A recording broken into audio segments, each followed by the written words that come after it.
why the hell is implementation such a big challenge when it comes to software in the trades? Focus and fear of the unknown. I've worked with so many contractors. I've had the extreme opportunity to directly call on and work side by side with hundreds of contractors. The most common statement that I hear, regardless of a contractor's size, stage of use, maturity in business, every contractor says the same thing: I don't know what I don't know. And it's understanding perceptually there's a benefit from technology. There's an advantage in streamlining operations or improving customer experience. There's a benefit, but how do you get to that benefit?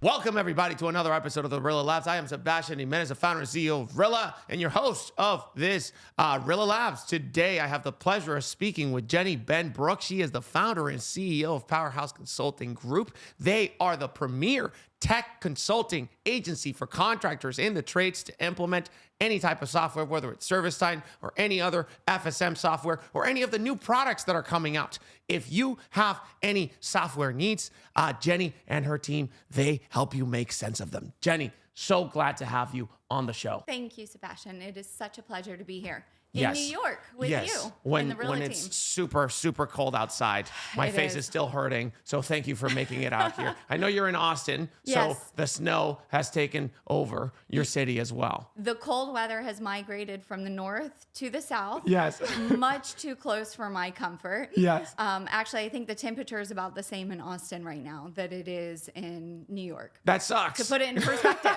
it's wild. But the difference is we're not built for it. We're not prepared. So our entire city is shut down right now. Yeah, that sucks, man. Because I was thinking of going to Texas to escape this weather. Now you're telling me that there's no escape. So, Jenny, you are a very interesting person to talk to because you've been involved. One of the things that we love talking about at Rilla is this new wave of technology coming into the trades. Rilla is part of that, right? You have AI. One of the biggest points that we make is that the early adopters of AI technology are not in Silicon Valley. They're in Manassas, fixing your HVAC equipment. They're in Nashville fixing your roofs. They're in the trades, actually. And you see this with Rilla. You see this with so many startups like Avoca and ProBook and Conduit, who we've had on the podcast, Chirp. So many new founders coming out of the best schools trying to build startups that are native to the trades. And you're a very interesting person to talk to because you've actually seen different waves of technology. You've been in the industry for longer than I have. And you've seen different waves of technology, and you literally work with contractors helping them implement their technologies. I want you to tell us a little bit about what Powerhouse does and how you help contractors first. But then I kind of want to go into your origin story and how you got your start. You were selling cars in college. I was. And then you found your way to selling advertising to contractors. So yeah, tell us a little bit about Powerhouse and then tell us a little bit about your origin story because you've actually seen a lot of waves of innovation coming in and into the trade. So go ahead. Absolutely. Yeah. Thank you for that introduction. And the waves continue. Yes. We're seeing it now. I actually think we're on the precipice of another really great change in the industry and how we need to adapt and react to the emergence of all of this technology. And without oversimplifying it, that's where the concept of Powerhouse was born. Mm-hmm. We recognized a need for outsourced subject matter expertise in primarily FSM, which is your field service management software implementation, and then best use, meaning most contractors can go through implementation of maybe a ServiceTitan or a Field Edge and come out on the other end successfully, but then it's in the ongoing use of the product that we can see systemic misuse or gaps formed or product releases that aren't stayed on top of. And what happens over time is a contractor almost loses control of how well they're using their software. And so the need was, yes, somebody that a contractor can trust, who knows the software and who can say, this is what you're using well, this isn't what you're not using, or have you thought about this? But most importantly, combining that with industry expertise and understanding how their business operates, what nuances are in not only the industry, but within their specific business, and then how to develop workflows that make sense for that particular contractor. One of the biggest objections that I see, I use Rilla on all of our sales calls, so I hear objections that contractors have to implement software. It's like, hey, what are the reasons I don't want to buy Rilla or something else? And one of the biggest things that they say is like implementation. They're scared of implementation. They're scared of, I don't have time to implement this because it takes so much time, and I don't know if it's going to go well. So why the hell is implementation such a big challenge when it comes to software in the trades? Focus and fear of the unknown. Okay. So I've worked with so many contractors. I've had the extreme opportunity to directly call on and work side by side with hundreds of contractors. And particularly as it relates to the work that we're doing at Powerhouse with the lens of struggles with technology, or opportunities with technology, the most common statement that I hear, regardless of a contractor's size, stage of use, maturity in business, every contractor says the same thing: I don't know what I don't know. And it's understanding perceptually there's a benefit from technology. There's an advantage in streamlining operations or improving customer experience. There's a benefit, but how do you get to that benefit? So then the contractor says, okay, well, I have to manage my marketing, then I've got to deal with my inventory, and then I'm negotiating with my distributor, and they've got 100 things that they're trying to do.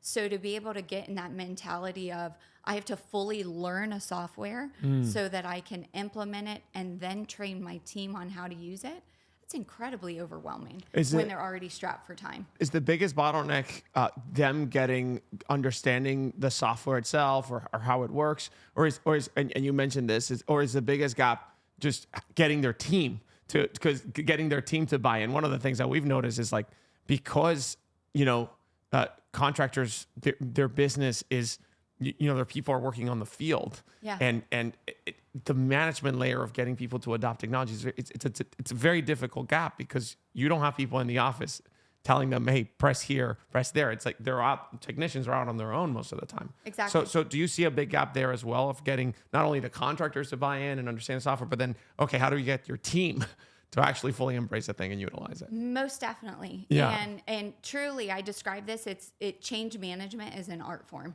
in this industry, because if you look at the makeup, so you have, whether it's in the office or in the field, you have individuals who have been performing their jobs for a certain way for a long time. Newer generations, younger techs, maybe that have never worked in the industry before, they tend to adopt it with much less resistance.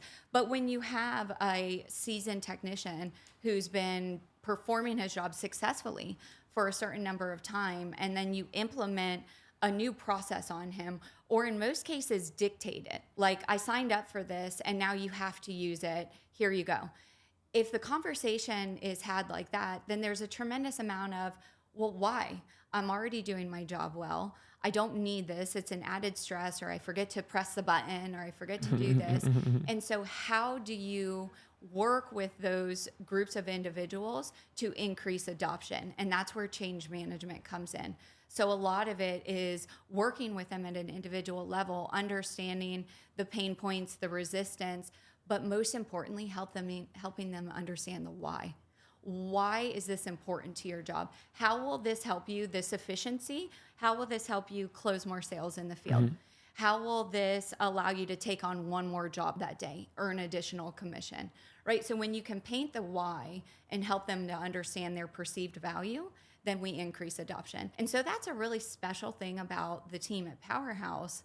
And it comes from our early days when we founded the company. And when was that, by the way? 2019. Okay. We officially launched in 2020. Awesome. So when we Great first timing. founded, it was perfect timing, wasn't it? The world fell apart, and then we had all this time to work with us. Yeah, and literally the home improvement industry in 2020 is like the big gold rush of the whole time. It was. Yeah. It was wild. Your business just like opened up and then boom. It did. Well, also, if you think about the timeline of contractors adopting technology, it fit right in there. And so there was a great need for that level of expertise. Again, as I said earlier, not just on the software side, yes, we're very adept at software that serves our industry, whether it's the different FSMs or even third-party technology. We pride ourselves in that, in obtaining the necessary knowledge and certifications to consult holistically on those products.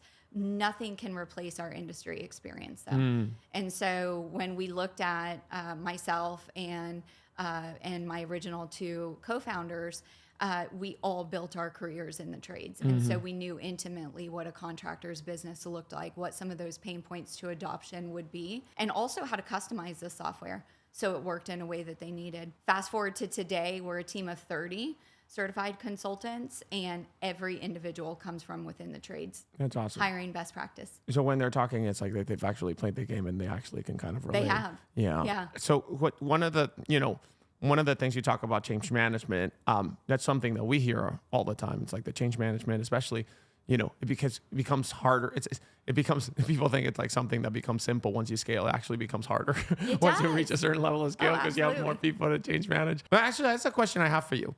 I imagine right now you're seeing, because before, I don't know, you might have seen a lot of contractors moving from pen and paper to some software in the cloud. Are you seeing more now like contractors moving from one software to another? Yes. Or is it still you're seeing like people moving from pen and paper to the cloud? Like, what are you seeing right now? I think it's a little bit of both. Okay. So it's not at all uncommon for contractors to jump from FSM to FSM. This would be like Field Edge to Service Titan, Service Titan to Field Edge, or, and then you get into construction softwares or whatever.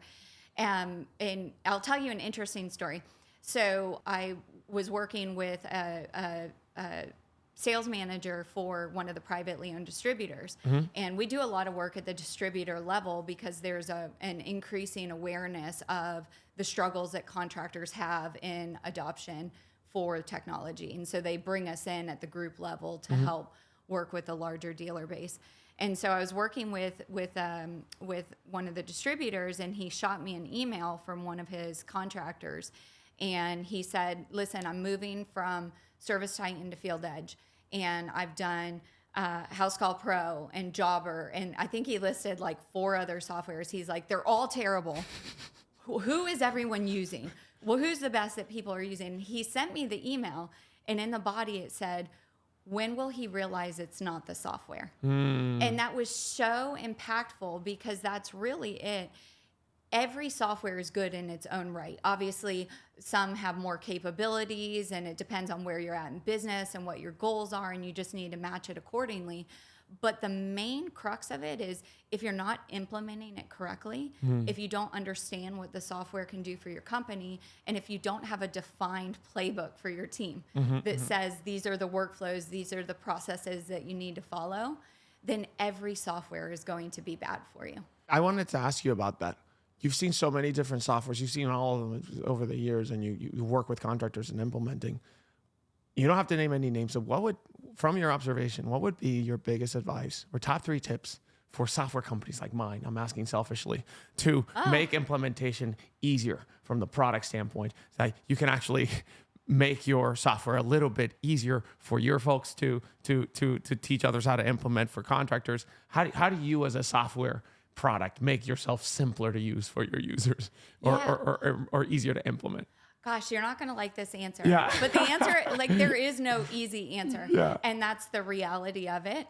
And so that's the huge importance of professional services in the trades. So think about how in the trades, and when I think about my career and where I started, so it was focusing on advertising sales, but then that really turned into marketing and marketing strategy, and then the marketing strategy turned into budgeting and sales outcomes and lead quality, and really refining that process over and over to the point where I served contractors as a fractional CMO because I had a level of expertise that internally at the office contractors didn't have. So they say, I'm going to outsource this to an individual who understands how to build the plan, how to track the plan, how to manipulate it if it's not going according to what we set out.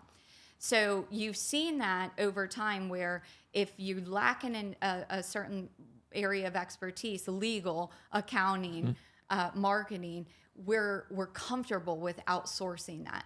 We're seeing this change in technology. Yeah. We're here today. contractors should think of technology as something that they can outsource Yep. to an expert to help mitigate some of the problems that they're having with implementation. Outside of that, and so that's when you're thinking about your total tech stack. If you think about, okay, what's my strategy for implementing and getting the most out of ServiceTitan? Once I've accomplished that, I want to buy Rilla, right? So I'm a $5 million company and I'm growing. It's time for me to really leverage AI to improve efficiency. So I'm going to buy Rilla. Okay, great. How am I going to implement Rilla? How am I going to set my techs up for success in using it? And then what am I going to do with the data that I get from this awesome product? So you have, I think the easiest answer, which is still not easy because it's a lot of work, you have to have a written plan in place. Document it, understand how is this going to change the day-to-day work for anyone that it involves, whether it's the technicians, the sales managers, whoever is responsible for utilizing that piece of technology. They have to have a very clear understanding of why did the owner buy it and implement it? What is it going to do for them personally? And what's the expectation for how they're going to use it and manage it? When it comes to change management, you talk about a $5 million shop. I just got done. Let's say I'm trying to move into a new software. I'm trying to implement ServiceTitan or anything else. What's that timeline? Like, what's the average time that it takes? Like, I see contractors asking this all the time, or worried about it. It's like, it's going to take too much time. But then we ask them, how much time do you think? And they don't know how to define it very well. Just think it's a lot of time. Yeah. So you've seen everything that there is to see with implementation. What's an average timeline that a contractor should expect to be like, hey, this is how much time it's going to take to actually implement this software correctly? Sure. So that people can know, hey, it's taking, maybe you thought it was too slow, but you're like, hey, you're actually right on track. Or maybe you thought you were crushing it, but you're actually being slow as hell. Right. What's the average that you've seen out there? What does best in class look like to say, I'm going to implement the software fully and I'm going to make sure that it works and I got my ducks in a row, including all the planning. What's a great timeline for contractors to implement software? So it largely depends on the software itself. So let's say ServiceTitan or like an FSM. So ServiceTitan dictates the timeline first and foremost, right? So they set out a project plan and they say for your implementation and at the size that you mentioned about the $5 million shop. And then there's all sorts of other variables that go into that. Are they multi-trade? Are they residential and commercial? Right. So there's other variables that go into that. But if you're just talking about like a standard residential single or double trade shop, timeline is 4 to 6 weeks, maybe 46 weeks. Yeah. So pretty quick. But then you're talking about implementing the core product. Right. So you've got the basic functionality of ServiceTitan, and then it never ends from there because then you want to start growing. Yeah. So are you building out deferred revenue maintenance agreements? Are you going to set up purchasing? Is it on your roadmap to manage inventory within the software? So you really need to understand where your business is at, what your goals are, and then what the capabilities of the software are. Once you have all of that data in front of you, you can build out that roadmap, and it makes it much more palpable to implement every piece because you're not trying to do everything at once and you're not overwhelming your team, but you have a very thoughtful and strategic plan of how you're going to get the most from it. 4 to 6 weeks is actually very fast. It Because what I hear usually is literally months to like over a year. Well, it could be. So that's where you get in. That's because they're not using us. That's because they're not using us. No. In all seriousness, that can stem from any number of issues, and it is a benefit of bringing in a professional services partner because we become the intermediary between the contractor and the software. So we almost translate what's going on between the two parties, setting up expectations. The biggest hurdle is that data pool, right? So making sure that contractors understand how to get their data, how to build out that data file. Is it correct? Are they bringing over bad data? That's one of the biggest hurdles that the software companies run into during implementation because it requires so much on the contractor side. And a lot of times it can either be outside of their control or their understanding of what is needed and how to bring it over. So when you see those super long delays, it's typically because certain points within the implementation project plan cannot be fulfilled. So this is kind of like, core standard stuff that you guys have been doing, how to get people to migrate their data, how to implement an FSM. One of the things that you've seen and that I'm seeing is that there's a new part of the change management is not even the basics of like, how do you get your data right? It's just getting your head around these new concepts of AI. How do I sell this AI concept internally? I'm going to implement something like ProBook, which is going to help me kind of automate some of my dispatching. How do I sell it to my dispatchers? Are they going to be worried that that their jobs are going to go away? Something like Rilla, you have to kind of learn this new habit of doing a virtual ride along when you were kind of used to you doing a physical ride along for the longest time, and you kind of have to, hey, now we're gonna do virtual ride alongs now, and it's gonna complement the physical. What have you seen in terms of like getting people's heads wrapped around these new AI concepts and these new habits, which is typically very difficult? And I wanted to ask you because you got your start selling advertising to contractors, and back in 2005, 2006, you actually were one of the earliest pioneers of bringing SEO and this new concept of doing SEO marketing to the trades. So talk about how you did that back then. Like, how did you be like, hey, we're not going to use the yellow pages anymore. We're going to use this thing called Google, and you're going to advertise it. Wild, Yeah, to talk about that, because I think we can learn a lot from that new wave of technology. It's just like the concept. Wrapping people's heads around the concept. It is. It's changed. And so when I reflect on that, it's really interesting to see the parallels in how digital marketing changed the industry and then spawned off all of these other industries, whether it's professional services or new technology that served the market. Eventually, we adapted and adopted, and it became commonplace for our business. So when I began my start in HVAC, it was a complete unknown for me. I didn't know what HVAC was. I was asked to go out and open up a distributorship on the West Coast and sell group advertising plans into this market. A lot of your listeners will probably remember what group marketing plans were. They were huge at the time, all the rage. And so basically, the manufacturers and the distributors would partner with an advertising agency.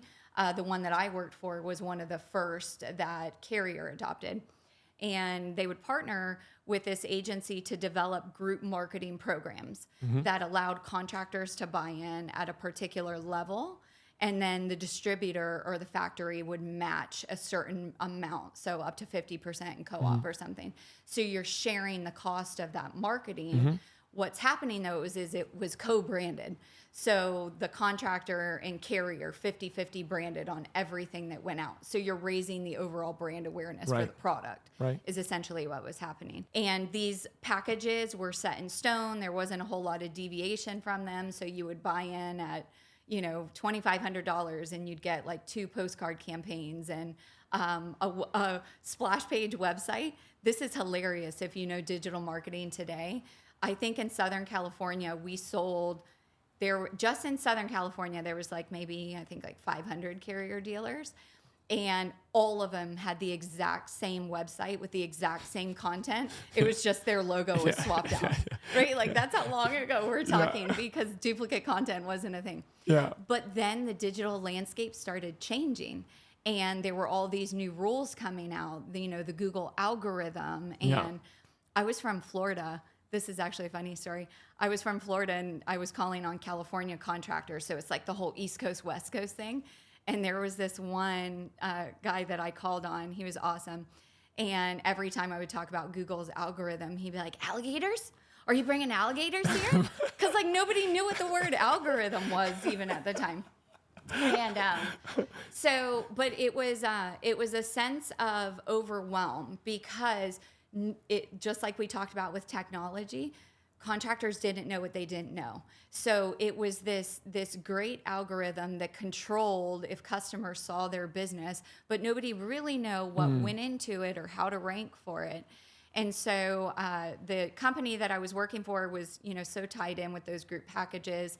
Digital marketing didn't really fit in there. And so I had the extreme opportunity to go work for a boutique agency that specialized in digital marketing for the trades. And we really brought it to market then.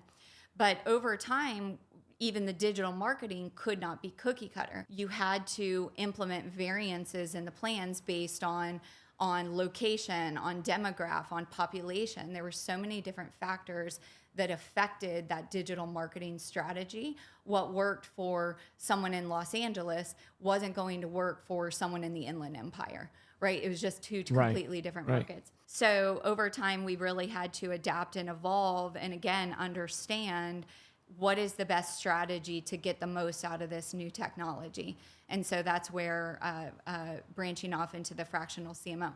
So we're seeing that today in technology. It is an entirely new industry that has been developed to create efficiencies for contractors, but it's still so unknown. And it's such a specialty set of knowledge to know what is available, when to use it, how to train your team, how to get the most data.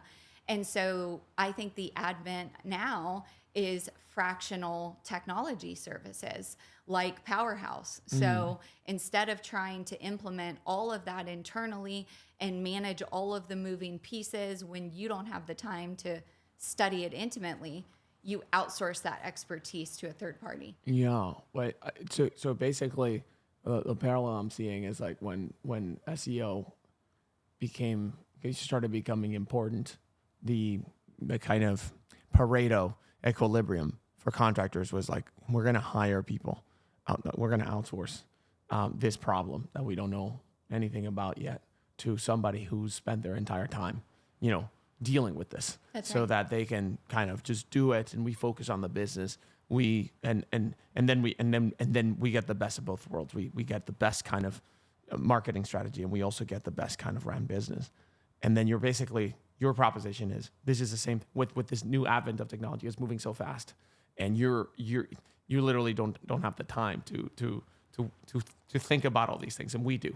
And so rely on us, just like you would with a lawyer, just like you would with marketing agency. The technology is the same thing. It's just a core component of your business that's best for you to outsource it to a consultant, essentially. That's right. That's right. And I think understanding that the technology is not a luxury anymore. Technology is a necessity in our industry. And so it's not just are you running your basic operations, but how are you enhancing your services by leveraging third-party solutions? And when I say third-party, I mean the technology that integrates into your primary FSM. So in order to stay competitive and to satisfy the changing demands of the customer, you have to adopt these technology solutions now.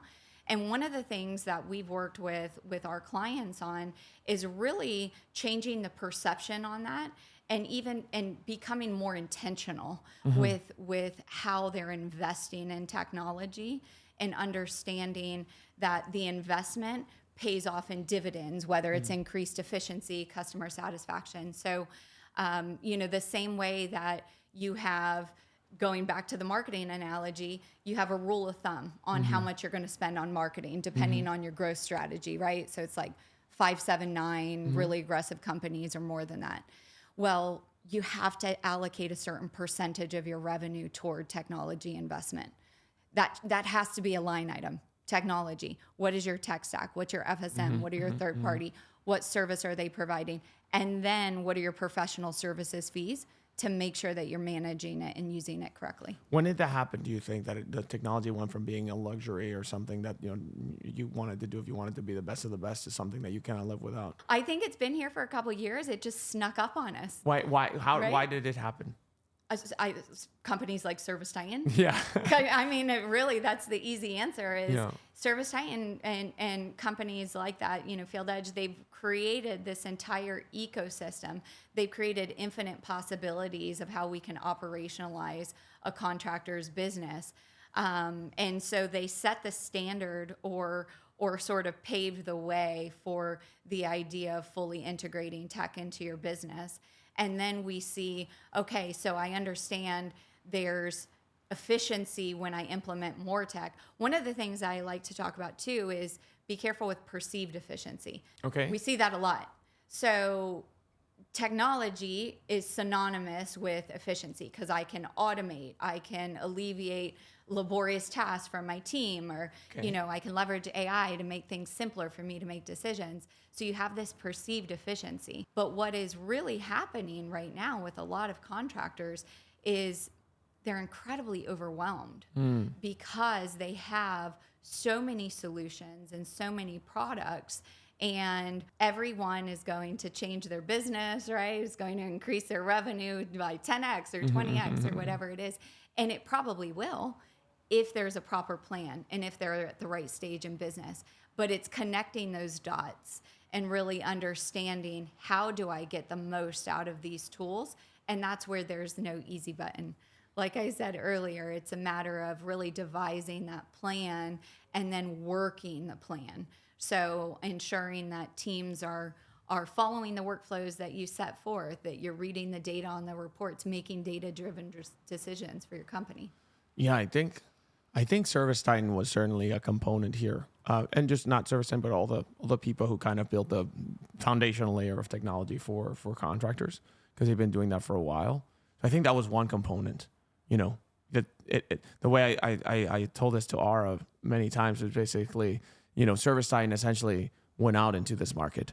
They kind of hacked away at the trees, and they cleaned up and they made roads, and they put like lights on the roads. They made the roads really nice so that then really fast cars like Rilla could come in and drive on those roads. And that's a great analogy. and they did that work for over 10 years. And I think that was a component that they made it so much simpler for technology companies like mine and Avoca and ProBook and Conduit to say, hey, it's not even like, one of the things that they did is kind of they educated the market a lot for everybody else. Yes. Because they were like, oh yeah, you need to be on the cloud. You need to do all these things. And when you're in the cloud now, the leap to go from like, oh, I'm already in the cloud to, hey, what can I integrate into ServiceTitan? What can I integrate into my current tech stack? What they allowed us to do, I would say the biggest thing they allowed us to do was they kind of centralized the market in a way of like, hey, here's all the customers that are already very tech savvy, that they already kind of have experience with buying technology, with putting it in the cloud. And so they kind of made it easier for startups. The other thing I think is COVID, right, had a big part to play in this, because anytime there's crisis, there's usually an impetus to innovate, because you don't know what to do. And so it's like COVID comes in, people are like, oh, it's the end of the world. Contractors had to adapt to find the opportunity. And then also COVID kind of raised, it grew the market so much that so much money was coming in. Private equity, started coming in in 2020, 2021, 2022. You have private equity coming in. Immediately they start thinking, how can we make businesses more effective? We want to increase our EBITDA. We want to increase profits. The first thing they think about is like, how are we gonna increase our technology productivity, right? By technology. And then you have like really smart people like Rob, the CEO of Legacy Service Partners. He used to be the chief of staff at Activision when they were making Call of Duty. So you have these really... Oh, that's interesting. Yeah, and you have Mike Davis, who's the new CEO of Neighborly. He used to be the CEO of Napster. Napster, the music tech company. Remember. Yeah, and so you have like these super kind of tech savvy people who've been in tech or who've been literally been working in technology, and they're coming into this space, and they're like, one of their first line items is like, how do we make our business more effective with technology? So I think ServiceTitan happened, COVID happens, crisis, growth, private equity, different mindset, and then AI happens at the same time. AI happens 2022. OpenAI comes out with ChatGPT, and it's like for people to get an idea of this. There's this startup accelerator called Y Combinator, right? Y Combinator is the best startup accelerator in the world. Airbnb came out of there. Stripe came out of there. Coinbase came out of there. Reddit came out of there. DoorDash, Instacart, sorry. This is the best startup accelerator in the world. Their companies are worth like $500 billion. They are now funding companies that are specifically coming after the trades, like AI native solutions for the trades. And one of the advices that they're giving to founders, this is advice that they give to founders. They say, guys, if you have a customer set that is unwilling to adopt your new AI technology because the concept is too foreign for them, one of the advices that they give to founders is like, you should go out and start the business yourself, like literally start a contracting business with the new AI tool. Yeah. AI powered, so that you could prove out the concept. And founders are going out there and doing that. They're like, I'm going to start a contracting business or whatever business with some enabled by some new AI automation. Yeah. And I'm going to make it happen.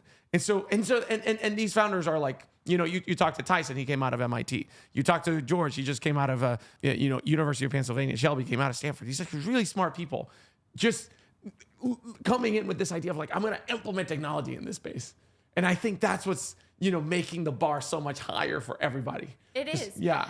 It is. It's making the bar so much higher. And I think that you mentioned this earlier. What is the resistance or reluctance to adopt technology or adopt AI specifically?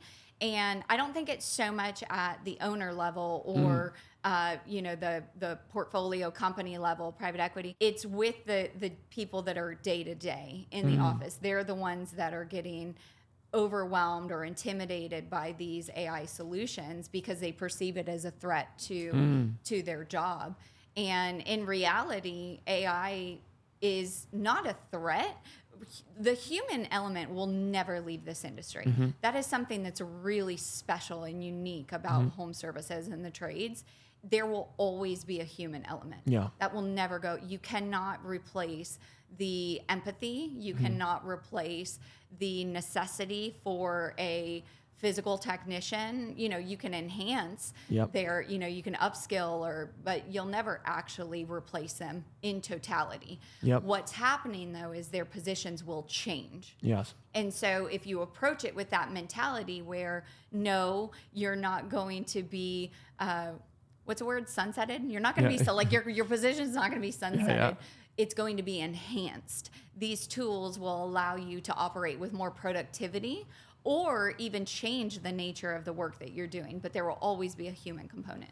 You mentioned that. That's actually one of the reasons why Rilla, people think like we didn't start in the trades like many other companies, and we kind of found our way to this industry. And the reason why it was almost like a magnetism, like we were attracted to, it was like the perfect fit for this product. The main reason for that is how much contractors care about their own people. Yes. It's a people-driven business.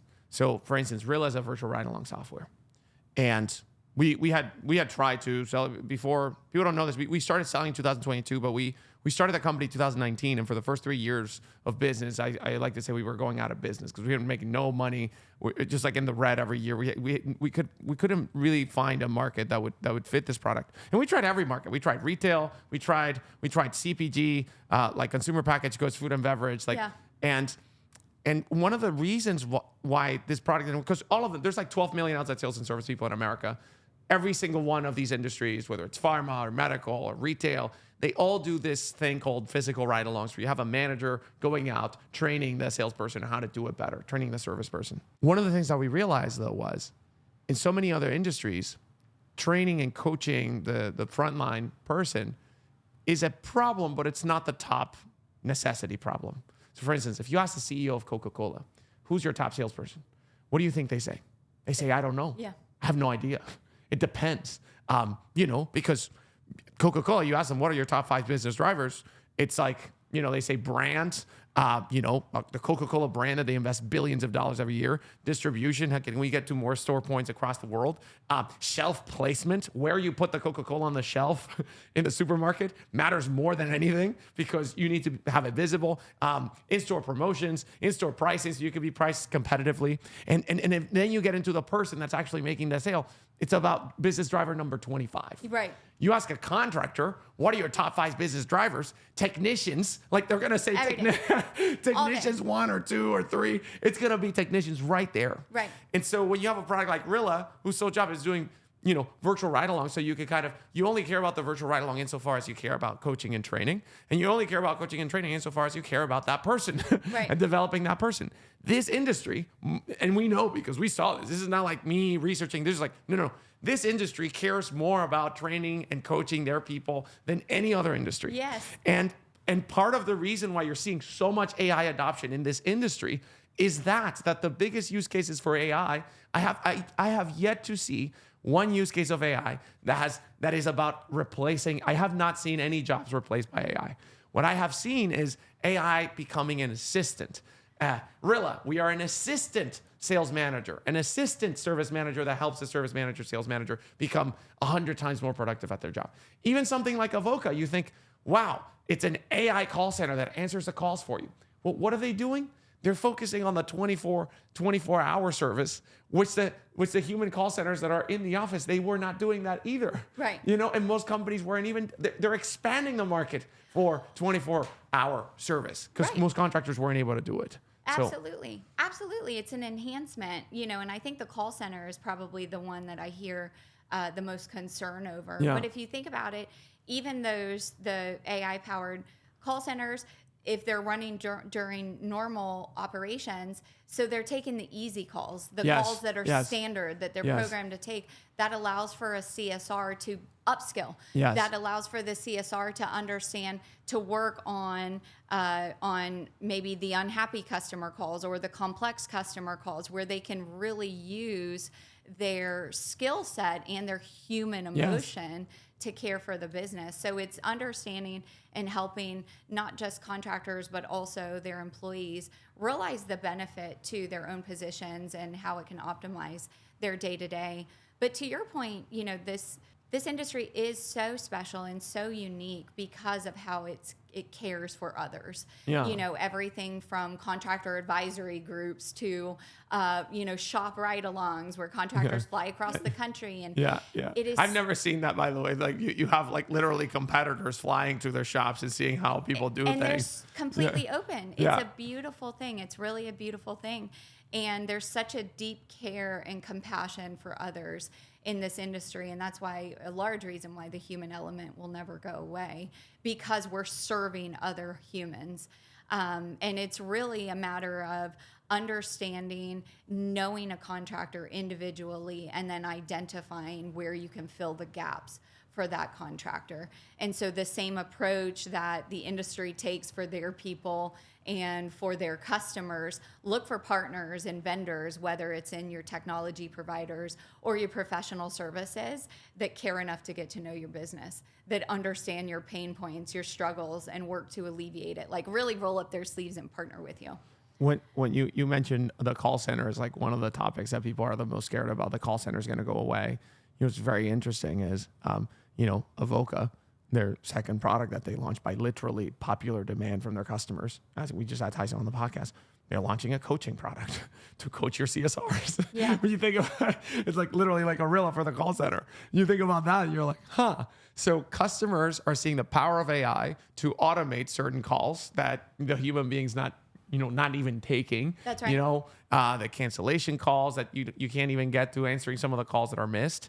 But then it's like, then immediately the owners go, well, I do need to help my CSRs with the calls that they do take. Can you help me with that, Tyson? And Tyson's like, yeah, I have a product for you. I'm going to help your call center reps become better in upskilling. You think about that. It's like there hasn't been mass displacement at all from any AI jobs yet. What you have seen is what you are seeing is, I say this all the time, you're not going to be replaced by AI. You're going to be replaced by somebody using AI, because you think about that company who has AI trained CSRs. That's right. And that's why it's not a luxury anymore. It's a necessity. Yeah. Like you have to get in the mentality of, if I'm going to stay competitive in my market, just like 15 plus years ago, if I'm going to stay competitive, I need to stop spending $10K a month on yellow page advertising. Literally, those are the budgets. And I have to move some of that toward digital marketing, right? So you have to make that shift because the market's changed. We're already here. There's already some of the most successful contractors and private equity groups. They do have a tech stack in place. They do have an implementation plan. They are properly managing their technology. And those are the companies that are operating efficiently, have greater profit margins, increase customer satisfaction, increase employee satisfaction. And in order for emerging contractors on a growth scale to stay competitive, they have to have an intentional focus with technology. One of the things we're seeing with AI, especially with so many new products coming out, is there's so many new products. There's there's such a flood of new tech products and gadgets, and ChatGPT has made it simpler to create some of these products.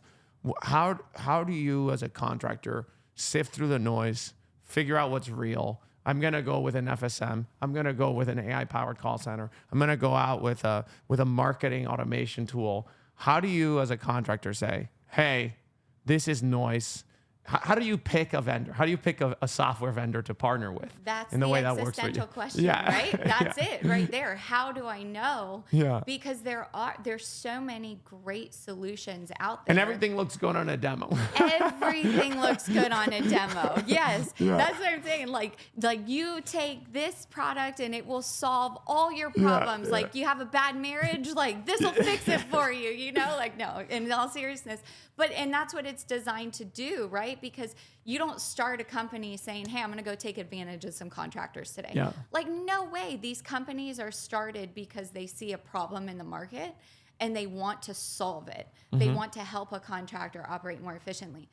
But the reality is there's a time and a place for everything, and there's a cost-benefit analysis. So I say start. Acceptance and awareness is probably the first. Acceptance meaning this is my business today. So I see this one industry influencer and he's telling me I have to buy into this product and it's going to change my business. But right now, I just hit $1 million in revenue. You have to accept that you're not here yet. Like you've got to grow there and you've got to implement strategically the right products in your budget to get you to where you can successfully use something that, the $30 million guy is using. So acceptance and awareness of what you have available to you. What is your current FSM? What will it do for you for what you're already paying? Make sure you understand that. There's a lot of redundancy in these products, a lot of overlap. And so making sure that you understand, is this technology something that I get in my core product with my FSM? If it's not, then let's consider it. If it is, make sure I'm using it. Or if that doesn't work for me, then evaluate. So an awareness of what they have available, but also what their resources are. This is really big. So for example, and I'll make an assumption here if I may. So Rilla, if you have a company that signs on and let's say they have 10 techs in the field and all of them are using Rilla, but they don't have a dedicated individual who's mining that data and who's providing the coaching. So that's a missing piece. Yeah, that's a big, right. Well, you don't have a coach coaching. So it's a missing. So like now, great, you've got the tool, you're using it. But like, what are you doing with it now? How are you going to use that data to make decisions for your business? So have an awareness of where you're at right now. Do you even have the staff who can help you manage these products? Do you have the time? So I say start with that, awareness and acceptance, and then it's a plan. Once you've hit that and you've really come to terms with, okay, this is my business today, this is where I want to grow in a year. What are the tools that are going to get me there and how am I going to budget for them? That's where your planning comes in. So create that plan, understand budget, tools, resources, who's going to run it. It's your playbook, right? You're big on playbooks. Oh yeah, in the sports world. Yeah. Oh, I'm literally just writing all. We're interviewing Nick Saban at the Rilla Masters, and the whole thing is like, tell me about your playbooks. What is your playbook? I love it. What you it's just a good analogy. What you said about like Rilla, it's like so many people that it's so funny that the owner launches Rilla with like 10 technicians. Their biggest point of pressure that they intuitively apply, it's like, we gotta get these techs recording. They gotta record. And we tell them like, that's the easy part. They're gonna record, and then what? It's not a recording tool, it's a coaching tool, and you need a coach to coach. So data-driven decisions. You have to. The analogy for Rilla is kind of like, which we're also having this guy at the Rilla Masters, Billy Bean. The analogy for us is like kind of like Moneyball. Right? Moneyball for sales. Anybody watch the movie Moneyball? It's like this concept of you bring data science to the world of sports and you try to get coaches to coach to the data. So one is you need a coach, right? First of all, you need a coach. And then you need to teach that coach how to coach differently. Instead of coaching based on my intuition and based on what I know and what I experienced, 10 years ago when I was a technician or when I was a salesperson, it's how do I coach with the data that I now have access to? I never had access to this data and say, hey, now I literally know how much you're talking versus the customer, how fast you're talking. I know exactly what is it that's differentiating the top performers from everybody else, how long you need to talk about financing, when in the, you have all this data. How do you make sense of it so that then you make your coaching that's like super data driven? Yes. Kind of like what, and the analogy is like, there's a scene in the movie Moneyball where Billy Beane's kind of embattled with the Oakland A's, with the coaching staff and the recruitment staff, because he's pushing them to make data-driven decisions. There's a scene where there's like Jonah Hill, where he goes like, they're trying to select who the team is, and he keeps picking these weird people. One guy who has a bad leg and can't run, he's like, he's gonna be our first base. And the guy's like, are you out of your mind? And he picks a guy who has like a drug problem.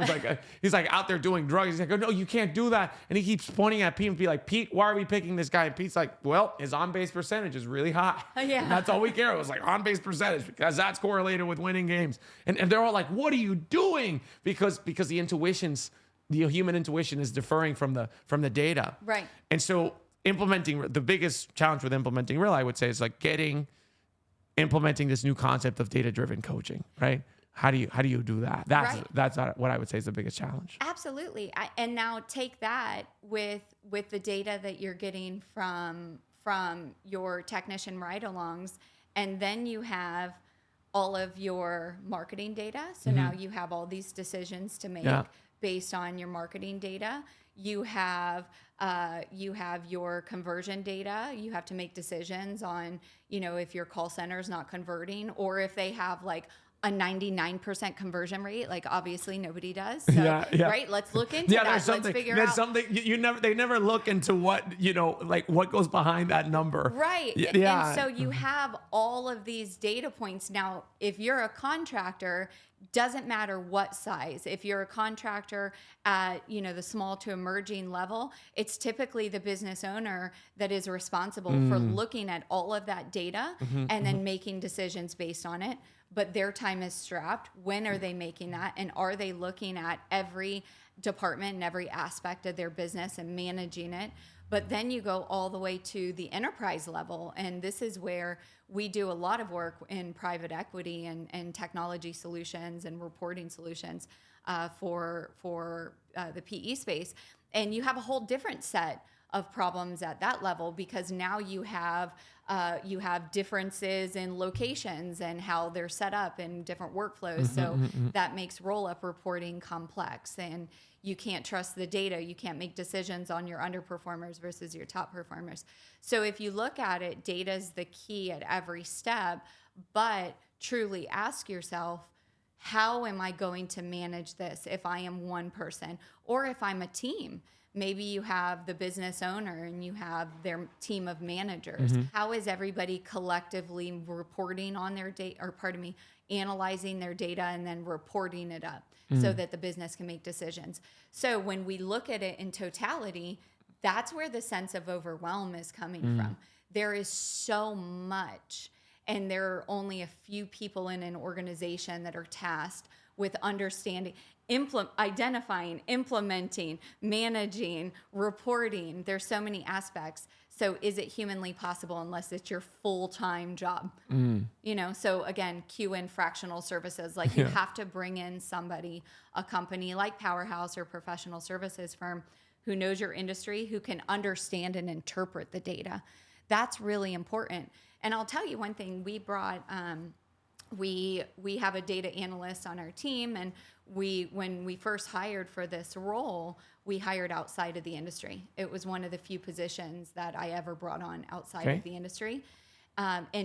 We realized very quickly that it would not work, because while this individual was brilliant, they were a data scientist, this is what they knew, they could not tell a story from the data because they didn't know the industry.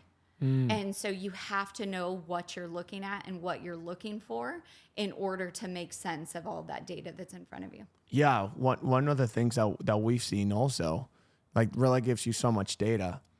One of the things we measure is like how fast can a manager do a virtual ride along with Rilla, and we've been making the product better and allowing coaches to do virtual ride alongs faster. one of the biggest determinants of how fast a coach can do a ride along is how experienced they are at a ride along. Because let's say you have a really experienced coach who knows the sales process inside out, and they know exactly, even if you have an AI that can show you anything you can ask it for, you still have to be able to come up with the right questions. Yeah. Elon Musk says it's like there's a Hitchhiker's Guide to the Galaxy, which is one of his favorite books, and he's like, human beings are always obsessed with getting the right answer, but you're never gonna get the right answer if you're not asking the right question. And so with data, it's the same thing. It's like if you don't have a really intuitive understanding of what it is that you're looking for, you're gonna ask the wrong questions to data. And so for me, one of the most fun things to do is sitting down with a super experienced coach, somebody who understands sales intuitively, and sitting down with them and be like, what would you want to ask Rick AI or AI? And then they come up with the coolest questions. Like we had Joe Crisera was like, what's the correlation between saying somebody's first name and increasing your average ticket and your close rate? I'd never come up with, I'd never thought about that, but he has a whole chapter in his book about talking about the importance of, mentioning your first name. Chuck Tukey, he was kind of like, talking about like personality assessments. Like what are the different ways that you need to sell to different types of personalities? Like the dominant one, and he kind of had a hypothesis that maybe the dominant personalities, the talk time in the house, you usually want to spend a little bit more time, but with the dominant, you want to spend less time. Yeah. And so we went and looked at the correlation. We had the data out there, but we would have never thought to ask the question unless we had a super savvy coach who kind of has that hypothesis. Yes, right? Who knew what to ask. And so the same thing, you're talking about data science, you can be super well versed with data, but you're not going to get any answers if you're not asking the right questions at the beginning. Exactly. And how are you going to ask the right questions if you don't feel the business in your bones? If you don't have the experience, Yeah. if you're not working with contractors, if you don't intimately understand what their business looks like, what they're going through, nothing can replace that industry experience. No amount of expertise and technology can ever replace that. I always say that Service Titan, I default to that as an example, but anybody can learn Service Titan. It's an incredible product. It's, self-explanatory. It's intuitive. It's big and robust, and it's overwhelming, or can be overwhelming. But I can teach Service Titan to anyone. I cannot teach industry experience. Mm-hmm. I can't. It's something that you have to know. It's situational. You have to have the learning, the lessons behind you, the awareness, the understanding what the struggles are, what some of the resistance might be. And, again, that was an area that we could not compromise on when we thought about, as we grow, we cannot compromise the level of service that we're providing to our contractors. It's what made us a trusted partner in the beginning. And in order to do that, we have to be very rigid on who we bring on, because we need to know if a consultant is representing Powerhouse with a contractor, they need to know that industry. They need to know what a contractor is going through. That's the only way that we make marked changes for them. Jenny, this has been a wonderful time. What last few words of wisdom do you have for contractors out there that are overwhelmed with technology? They're thinking about implementing technology into their businesses. AI's coming. They don't know what to think. They don't know what they don't know. They don't know what questions to ask. What would be your advice to a contractor who's in this situation feeling overwhelmed? Who's like, hey, take a step back and do this. What can they do right now to take away some of this overwhelm? That's a great question. So they're overwhelmed because it is overwhelming. So let me start there with empathizing with it. And I don't remember where I heard that. Somebody told me that, and it was unrelated to work. And it just made me feel calm. Yeah. Like, oh my God, yes, you're right. I am overwhelmed because this is a lot. So, start with that. Like, you're not the only one feeling it. There's a general sense of overwhelm in the industry. There's also a tremendous sense of optimism with what is coming with this technology and what we can do with it, how we can grow a contractor's business. So my advice is, again, understanding where you're at and what your resources are, what your capacities are. Do you have the time to dedicate toward being intentional with technology? And if you're honest with yourself and the answer is no, that you don't have that time or the desire, maybe you don't want to learn technology. Maybe that you want to use it, but you don't really want to learn it firsthand. That's fine. Outsource it, on a fractional level. Bring in somebody that has that expertise that can help you develop the plan. But at every step of the way, stop, ensure that you have a plan for whatever the technology is and that you understand how you're going to manage it. Don't just implement it and forget it. Nothing we do is set it and forget it. So implement it and then be intentional with how you're managing that. I think that's a great place to leave it at. Jenny, where can people find out more about you and Powerhouse? Where can they find out more about you? The best place would be to visit our website. It's mypowerhouse.group, not a .com, a .group, mypowerhouse.group. And there's several ways that you can contact us there. Every time when you reach out to Powerhouse, we meet with contractors one-on-one. We first ask questions and learn. So we're not built on packages or anything like that. It's a genuine understanding of what do you have going on? Are we a good fit for you? How can we support you? So I recommend starting there. If anybody's curious, just reach out, have a discovery, and see where it goes. Thank you so much for coming, Jenny. This was an awesome time. Thank you. Such a pleasure to be here. Amazing.